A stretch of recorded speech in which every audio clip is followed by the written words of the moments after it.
Thank you, Joe. Thank you, Leader. I'm not going to go into this day in 1540 when Cabrillo sailed into San Diego. I know I'm not, or I won't be back here again.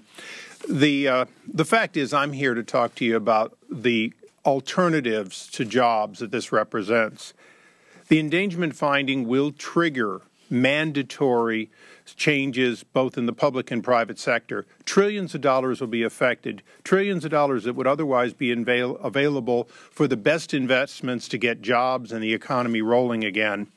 Congress has an obligation to be on the scene, available, and looking at those alternatives. I certainly think that I might not vote for what came out of the majority if the majority were to take on the issues of how we deal with CO2 emissions. But it's very clear, and I wasn't in the case of cap and trade, but I am very aware that we should not simply have an agency take it over and then whatever happens, happens. And going to California for just a moment, you know, in our valley, we have 40,000 workers who lost their jobs because water was shut off by a federal judge. Now, that was not a decision made by the legislature or signed by the governor. It wasn't a decision that anyone here in Washington seems to want to own up to. But the fact is, it's happened and we can't undo it.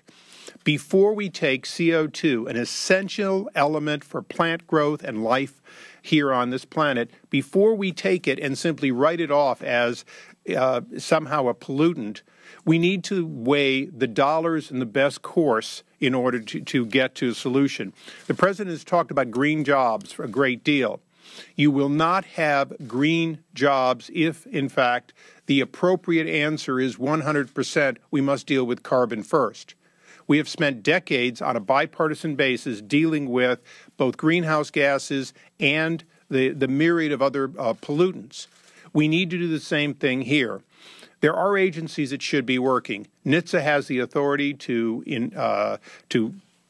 raise the CAFE standard to the approximate 35 miles per gallon. They have that authority. They don't need to work in concert with EPA. They don't need to be there supporting behind closed door agreements that ultimately led to EPA involvement.